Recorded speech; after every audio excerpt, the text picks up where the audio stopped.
Academia Credo, para la reforma de toda la vida y la cultura.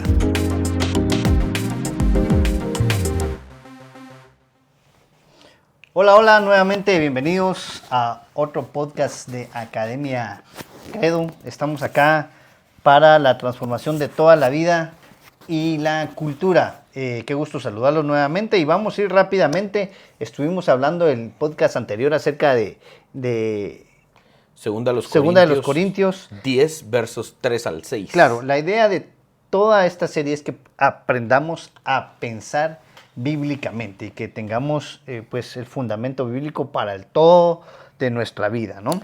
Tal vez si recordamos el pasaje, pues aunque andamos en la carne, no militamos según la carne, porque las armas de nuestra milicia no son carnales, sino poderosas en Dios para la destrucción de fortalezas, derribando argumentos y toda altivez que se levanta contra el conocimiento de Dios, y llevando cautivo todo pensamiento a la obediencia a Cristo, y estando prontos para castigar toda desobediencia, cuando vuestra obediencia sea perfecta.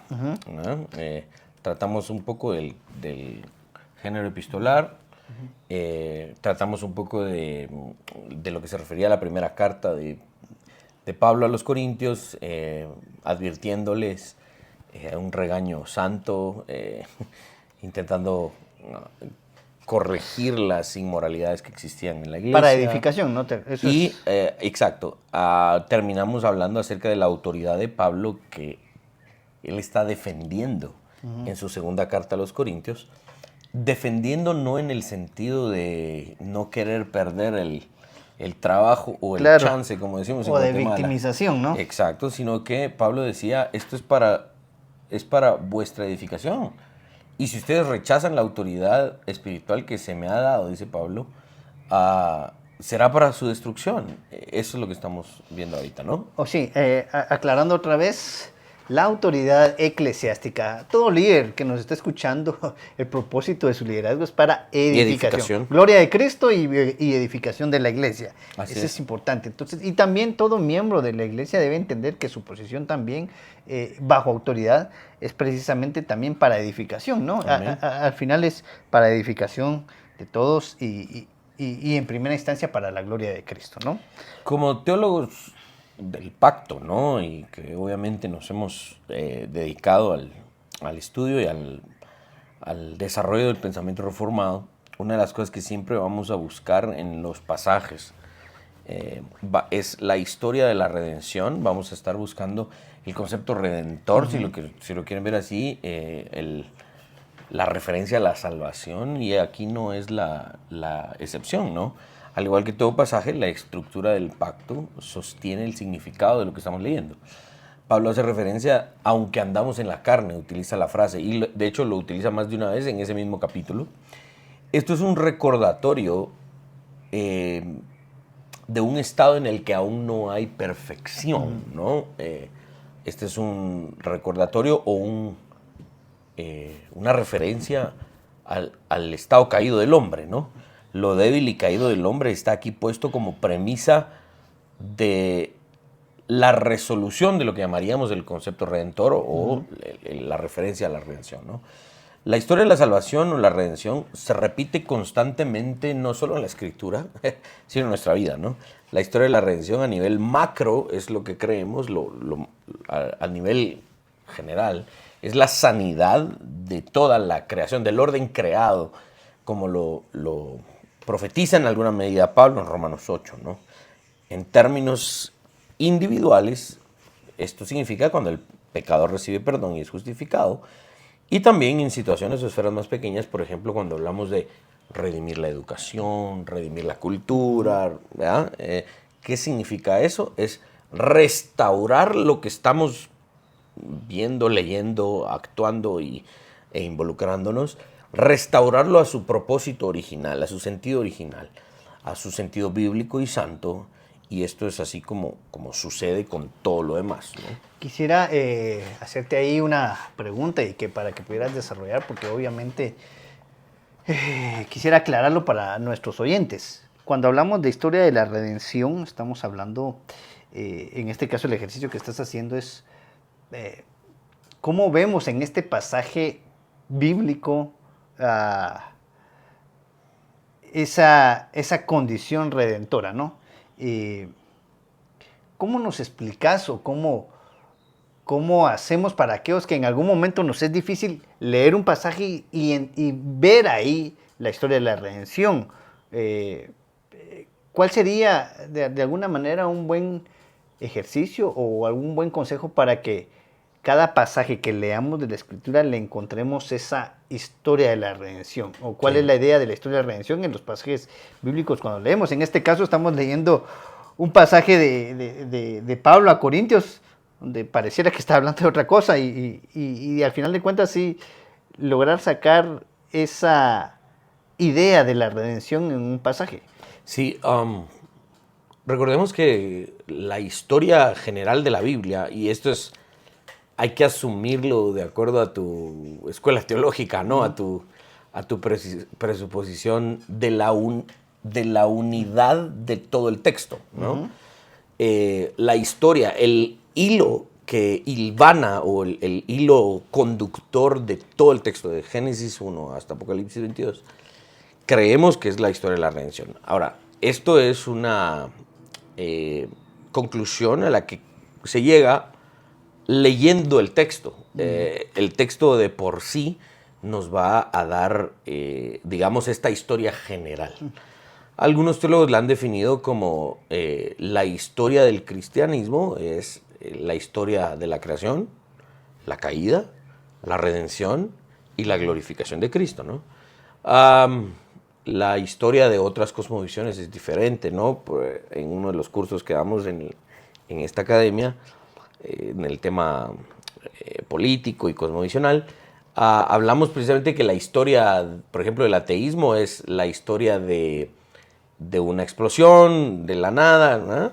El desarrollo evolutivo de un cosmos o de un universo sin una mano providencial de guía, sin una mano creativa divina, sino que simplemente el desarrollo evolutivo del cosmos, del universo, de una manera aleatoria, y que de alguna manera por medio de la lucha de las especies y de todo lo demás, llegará a un punto evolutivo altísimo en donde ya no habrá más que evolucionar, y en ese punto empezará la decadencia hasta que algún día todo el cosmos se destruya y desaparezca. Entonces, estas historias resumidas, si los queremos ver así, son las historias que guían la interpretación de los demás aspectos dentro de esa historia general, ¿no? Entonces, ese proceso evolutivo, esa historia general del ateísmo, uno la va a ver reflejada cuando argumenten sobre la educación, cuando argumenten sobre la sexualidad, cuando argumenten... Entonces, esa historia macro la aplican en sus pequeños puntos. Lo mismo sucede con nuestra cosmovisión cristiana. Cuando leemos el texto y vemos esta historia general de creación, caída, redención y glorificación de Cristo, la cual es el objetivo final de la salvación, tenemos que identificarla porque es la base literaria, narrativa del texto. Algunos le llaman la metanarrativa, ¿no? Que es, o sea, lo subyacente. Entonces vamos a encontrar algunos le llaman motivo literario, ¿sí? Una y otra vez, ¿no? Entonces, por ejemplo, cuando leemos el pasaje del protoevangelio, Génesis 3:15, ¿no? Pondré enemistad entre tu simiente y la simiente de la mujer, esta te herirá en la cabeza y tú le herirás en el calcañar. Entonces, por ejemplo, David Chilton habla de que este motivo literario se repite en diferentes ocasiones en la Biblia, ¿no? Y vamos a ver aquellas mujeres que eran estériles y que Dios les permite dar a luz, ¿verdad? Vemos ahí otra imagen del protoevangelio. Lo vemos como, por ejemplo, con la prostituta en Jericó, ¿verdad? Que esconde a los espías de Israel y finalmente esto sirve para la destrucción de Jericó. Vemos ahí la simiente de la mujer destruyendo la simiente de la serpiente. En el libro de los jueces, cuando vemos a esta mujer que esconde a un rey que está huyendo por su vida y le da leche y este hombre se se duerme y ella con una estaca le atraviesa la sien. Vemos otra vez la idea del protoevangelio. Es decir, es un motivo literario constante, importante, para la interpretación en su contexto pactual. Esto es bien importante porque es una pregunta hermenéutica, que es bien importante hacerla y seguirla, porque si no hacemos esto, entonces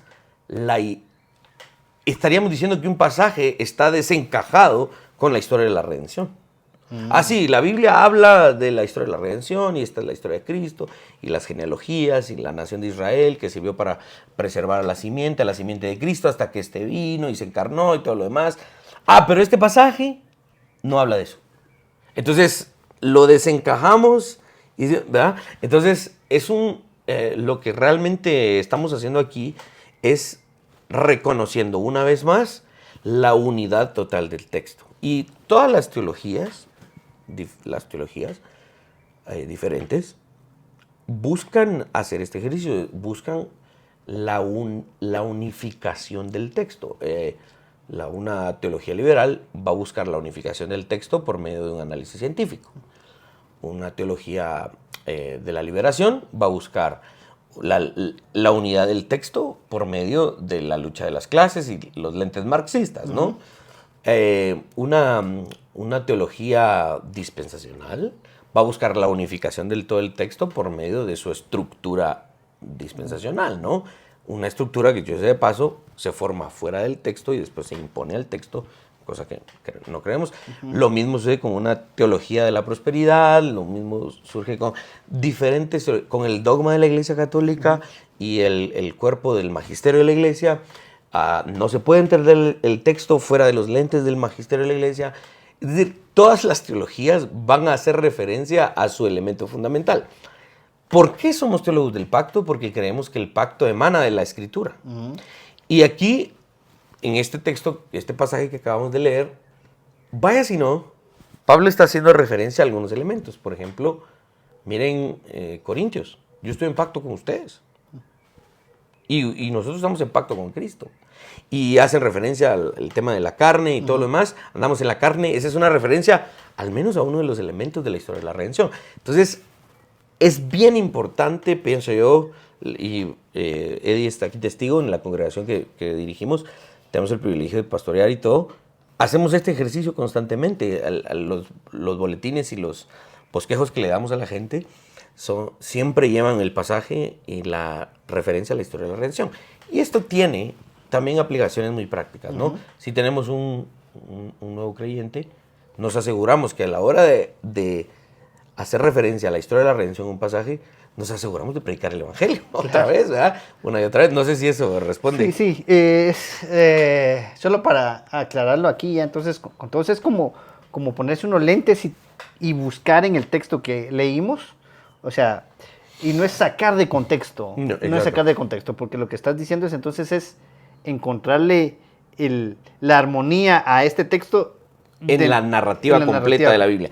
Y al mismo tiempo es pararse sobre algún elemento para interpretar. O sea, lo que estamos diciendo es que cualquier persona con una teología previamente aceptada se está poniendo lentes para interpretar el texto. La diferencia, creemos, con los que defendemos la teología del pacto es que el pacto emana de la misma Escritura. Cuando decimos que creemos en la sola Escritura, es que creemos que ella es absoluta y suficiente para darnos no solamente su significado, sino la base sobre la cual ella misma se interpreta. Entonces decimos, interpretamos la Biblia con la Biblia, todo el mundo dice eso, ¿no? Todo el mundo. ¿Pero qué significa eso? Es encontrar incluso el elemento subyacente que le da sentido interpretativo a cualquier pasaje. Y esto es bien importante. No estamos diciendo que todo pasaje hable eminentemente de salvación. Lo que estamos diciendo, por ejemplo, en este caso, creemos que este pasaje habla de autoridad eclesiástica. ¿En qué contexto? En el contexto pactual, en el contexto del pacto, en la historia de la redención. Aquí vamos a hacer la analogía de la fe y todos estos asuntos. Pero entonces no estamos diciendo que esto hable solo de salvación. Lo único que predicamos es salvación. No, lo que estamos diciendo, estamos reconociendo el elemento fundamental que nos permite interpretar, sea el tema que esté tratando el pasaje. En otras palabras, podemos decir, en el fondo siempre hay un elemento de esa historia de la salvación. Siempre. Donde podamos ver que o estábamos caídos, necesitábamos un Salvador, fuimos redimidos y ha habido glorificación. Nos va a recordar algunos de esos elementos constantemente cualquier pasaje de la Escritura. Ok, bueno, entonces avancemos porque nos hemos quedado aquí, seguro que vamos a seguir con esto. Eso es lo que estábamos viendo ahorita, que el argumento redentor es una historia constante y presente en el texto y también en nuestras vidas. Cada vez que hay redención es porque hubo caída. Claro. Y este argumento redentor se completa o resuelve después del rescate o la redención de Cristo, quien finalmente, por haber hecho eso, es glorificado. Ajá. Regresando a lo que Pablo escribe, Pablo inicia con que, aunque andamos en la carne, es decir, en un estado no ideal, a la luz del estado eterno, y más que eso, a veces, como los Corintios en la primera carta, hasta en un estado contrario a Dios, ¿no? Entonces ahí hay necesidad de redención, claro, de corrección, ¿no? Ajá. Luego Pablo inicia con el argumento redentor diciendo, no militamos según la carne. Es decir, caminamos de acuerdo a un estado superior que aunque no estemos plenamente en él, podemos caminar de acuerdo a él. Luego habla de las armas que utilizamos en esa batalla y resuelve cómo debe ser Cristo glorificado. Esto lo vemos en la frase resolutiva, llevando cautivo todo pensamiento a la obediencia a Cristo. Entonces, si ustedes ven, cada elemento de la historia general de la salvación está allí. Sí, claro. Está ahí. La caída del hombre, la redención que Cristo logra y su glorificación cuando finalmente llevamos todo pensamiento a su obediencia.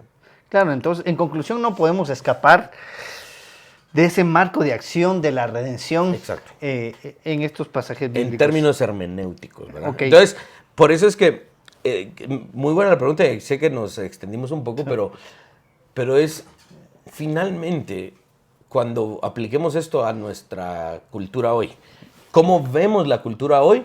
Con lentes del pacto. Claro. Los que estamos siendo, o estamos buscando realmente con todas nuestras fuerzas, ser obedientes y fieles a Dios, estamos buscando vivir en las condiciones del pacto. Todo aquel que vive contrario a Dios es un quebrantador del pacto. Es decir, la redención, el pacto, no solo es un elemento hermenéutico, sino que es un elemento vivencial, ¿no? Que es lo que... por eso nos van a escuchar hablar y resolver a los dilemas de esta cultura desde la perspectiva del pacto, ¿no? Es bien importante eso. Sí, y esto ayuda mucho precisamente para resolver esos dilemas de la vida. Exacto. Muchos de nosotros hemos tenido dilemas en la vida de qué hacer, cómo actuar, cómo encarar ciertas situaciones en la vida, ya sean familiares, personales, políticas, económicas, sociales. Y ahí es muy importante cuando, entonces, en estas crisis, ¿no?, de decisiones que tenemos que tomar como seres humanos, es necesario que traigamos entonces a luz esto, porque es a partir de aquí donde vamos a resolver esto. Y después, cuando lo logremos entender y dominar, básicamente es muy fácil encontrarle la... Sí, pongamos un ejemplo, pongamos un ejemplo más sencillo. Eddie y yo, los dos estamos casados. Eddie está casado con Karen. Y no juntos. No juntos, Dios guarde.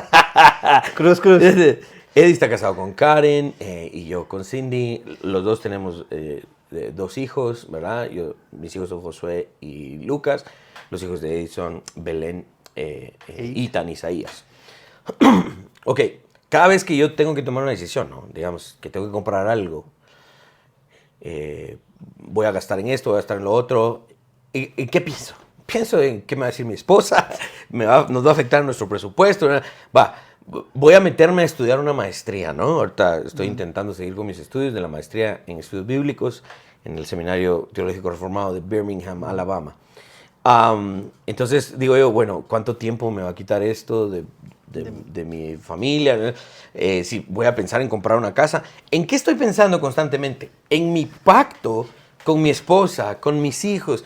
Realmente, ahorita acabamos de cambiar un carro y entonces, ¿en qué estamos pensando? En nuestra familia, si nos cabe el carruaje, si nos cabe la silla del bebé. O sea, pongamos ese ejemplo. Hoy, y esto no lo digo de verdad en el sentido de como tristemente mucho lo dice, estás prisionero de esa familia o estás prisionero de tu matrimonio. No, eso es lo que yo quiero, porque yo como hombre cristiano y bíblico creo en la familia y en ese elemento pactual y de verdad hago esto con mucho gozo en mi corazón. Es decir, yo no me siento, cuando era soltero no tenía que pensar en mis hijos, no tenía que pensar en mi esposa, yo podía hacer esto libremente. Sí, mi situación de soltero era diferente, pero hoy realmente y toda mi vida lo estoy pensando en las condiciones del pacto. Es un ejercicio muy práctico de lo que estamos leyendo en la Escritura y la forma en la que la interpretamos. Entonces, a eso es a lo que vamos. Claro, entonces, cuando digo que es muy fácil, puede ser un soltero con los dilemas que tiene el soltero, ¿no? Que hay que enfrentar en la vida, que estudia, que trabaja, a qué se dedica, se va a casar o no se va a casar.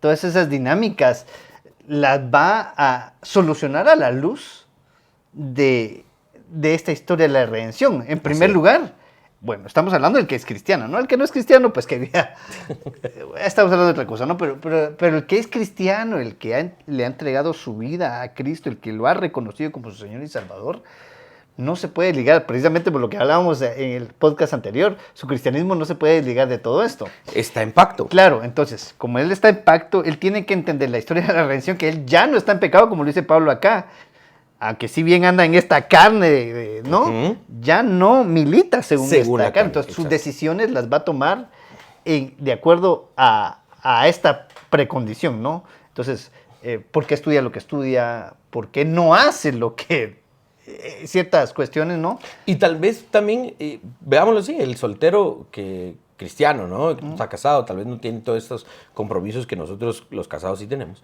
Finalmente también está tomando decisiones en cuanto a su futuro, si está pensando casarse o si está pensando poner una sola empresa y tal vez no casarse, qué sé yo, va a estar en pacto con alguien, va a entrar en relación con alguien. Tiene que pensar en su futuro también en términos pactuales. Y esto lo aprendemos desde incluso nuestra forma de interpretar el texto. Sí, ahora, perdónenme que estoy insistiendo en esto porque creo que es un buen tiempo para aprovechar en esto porque que mucha de nuestra... de nuestro actuar se olvida de eso muchas veces. No es posible, en algún sentido, hermanos jóvenes que nos estén viendo, que desliguemos esta idea de la redención, de la salvación, de nuestra condición hoy en santidad, ¿no? En justificación, y que actuemos mal, incluso hasta en nuestras redes sociales. De hecho, es una de las maneras de evidenciar a veces la manera en que entendemos esto. Yo en otros momentos de la vida juzgaba esto de cómo es posible que una chica cristiana, ¿no?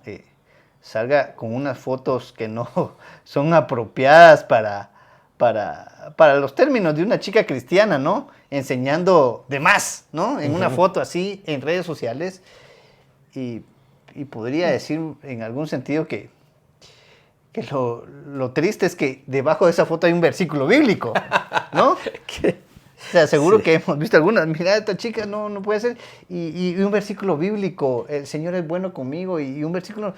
Hermanos, creo que sí debemos de olvidarnos de la idea de la cultura que está allá afuera y venir a estos términos, ¿no? Porque es ahí donde digo que podemos encontrar una aplicación adecuada para nuestra vida, cómo nos comportamos en nuestras redes sociales, qué compartimos, qué hablamos, Exacto. Cómo es nuestra convicción en el trabajo, en la universidad donde estamos, por qué defendemos lo que defendemos, entendiendo básicamente esta idea pactual. Ya no andamos según la carne, andamos con otra idea. Entonces, perdonen que haya insistido yo en esto, y Pablo pero creo utiliza que es dos términos ahí, ¿no? Aunque andamos, es decir, vivimos, nos movemos según en esta carne. No militamos según la carne. Este término es un término militar, ¿no? Precisamente porque la analogía de Pablo acá, la metáfora de Pablo es militar. Y lo vamos a ir analizando. Vamos a ir rápidamente al contexto un poco más amplio de este pasaje que estamos estudiando en estos podcasts de 2 Corintios 10, versos 3 al 6. Hablamos de la ciudad de Corinto, una ciudad griega importante en términos comerciales, a unos 45 millas de Atenas, la capital de Grecia en aquel momento, ¿no? Y hoy todavía. Algunos describen esta ciudad de Corinto como un istmo, una pequeña franja de tierra que conecta dos porciones grandes de tierra, ¿sí? Una pequeña franja, pensemos cabal como en Centroamérica, ¿no? Centroamérica es una pequeña franja de tierra que conecta Norteamérica y Suramérica, que son dos pedazos de tierra grandes, ¿no? El istmo es Centroamérica, lo mismo era Corinto.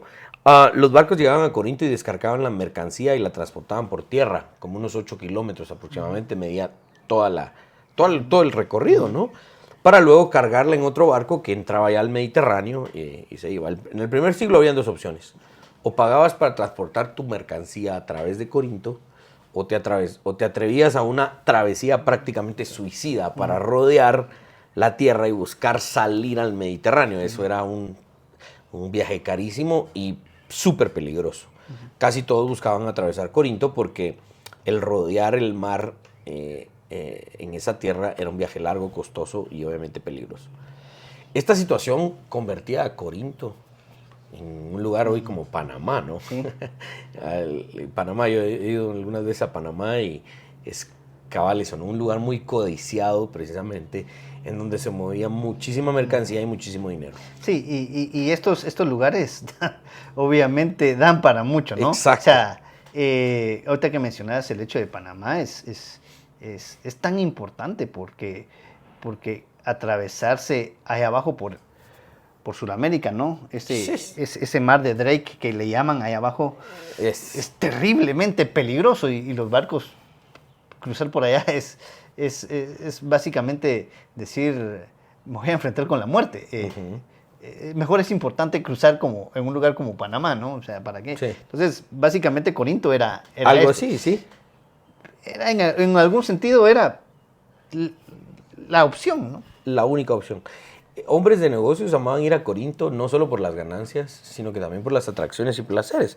Porque si hay hombres de negocios que llevan dinero y van a hacer negocios ahí, pues tenían que tener opciones de entretenimiento y placeres según esta cultura, ¿no? La más famosa de las atracciones era el templo a Afrodita Corintia, en el cual se dicen habían 1000 sacerdotisas, entiéndase prostitutas, ¿no? Que pues obviamente daban este servicio pagano y sexual torcido, ¿no?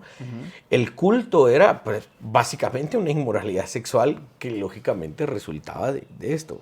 Recuerdo a un predicador que una vez dijo, puedo imaginar a Pablo llegando a Corinto y decir, si el evangelio funciona en esta ciudad, funciona en cualquier lugar, porque era un lugar perdido, ¿no?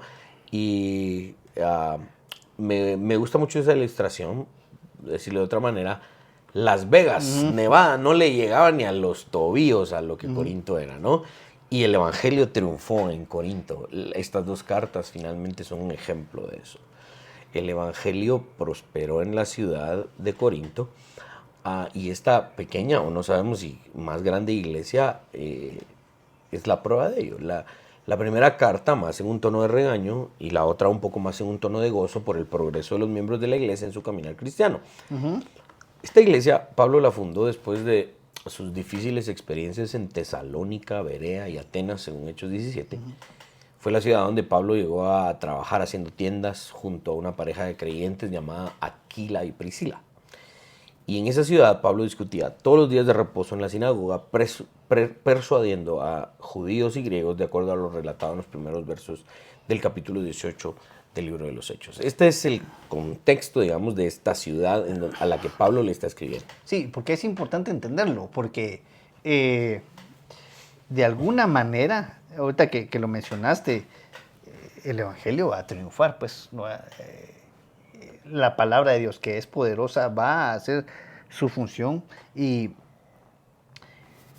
es importante entonces entender lo que en medio de esta dinámica contextual de Corinto, en la dinámica económica, en la dinámica cultural, ¿no? en la dinámica religiosa, pagana, de perversión, de toda esa tergiversación de la idea sexual, ¿no? En medio de todo eso, Dios tiene un propósito y un plan.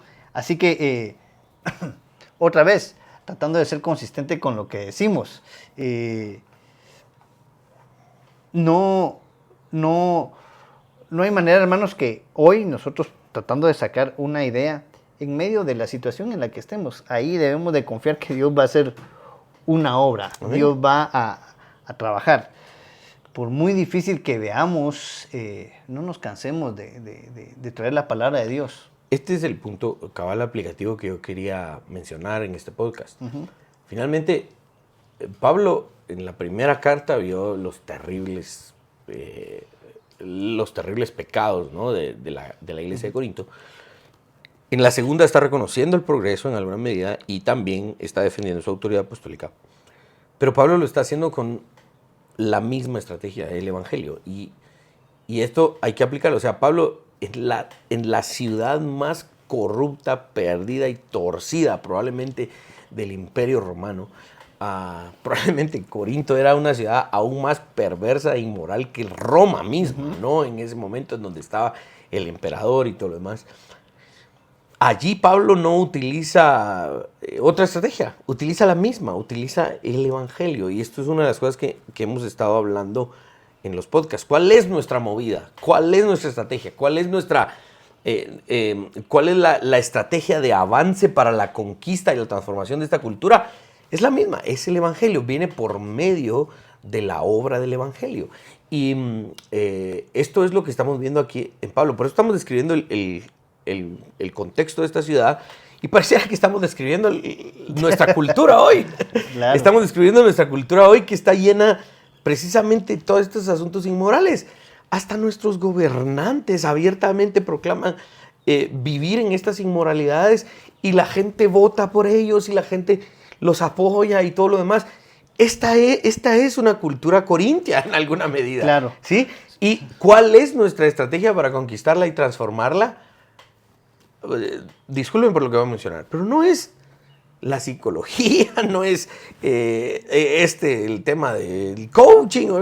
Ok, podríamos hacer algún uso de otras herramientas, pero la estrategia fundamental de la transformación de la cultura es el evangelio, que es lo que Pablo está haciendo aquí en la ciudad más perdida del primer siglo. Sí, yo quiero llamar la atención a lo que estás mencionando, porque cuando decís que aquí Pablo, en el contexto, Pablo trabajó haciendo tiendas junto a una pareja de creyentes, Aquila y Priscila, y vemos la descripción de Aquila y Priscila, en medio de esta ciudad, ¿no? En medio de este caos cultural que había en Corintio, hay hombres rectos y perfectos. Ahora, vemos eso a lo largo de la Escritura, por supuesto. Job, ¿no? Un hombre temeroso de Dios, recto y apartado del mal. Noé, ¿no? En medio de un caos, había siempre una persona. Ahora, nosotros somos llamados a hacer eso. Quiero hacer referencia a aquel famoso dicho, ¿no? Tratando de contextualizar esto en nuestra dinámica política que hoy comúnmente se le llama corrupta, ¿no? Ahora todo es corruptos y corruptos y corruptos. El punto que se realza en esta famosa frase popular, ¿no? Que en arcas abiertas hasta el justo peca. Hasta el justo peca, ¿no? Y yo recuerdo a una persona muy, muy, muy cercana a nosotros que nos ayuda muchísimo en nuestra dinámica de enseñanza en términos políticos. Él hace esta aclaración y la verdad que cuando yo lo oí me pareció muy interesante. Dice, no, es que si peca, entonces no era justo, ¿no? Porque en medio de una ciudad corrupta, pervertida, hay justos, sí. hay personas, sí. ¿No? Entonces, porque sí se puede vivir de acuerdo a esto en medio de una cultura totalmente perdida, como lo estamos viendo en este caso, es posible ser justos. Amén. Es posible, sí. Amén. Y la única posibilidad es por medio del Evangelio. Así es. Por medio de Cristo. Terminemos este podcast haciendo referencia a que hay otras partes de la Escritura que hablan de lo mismo de este pasaje, ¿no? Traer todo argumento a la obediencia a Cristo, derribando fortalezas, no militar según la carne, sino según los valores del reino.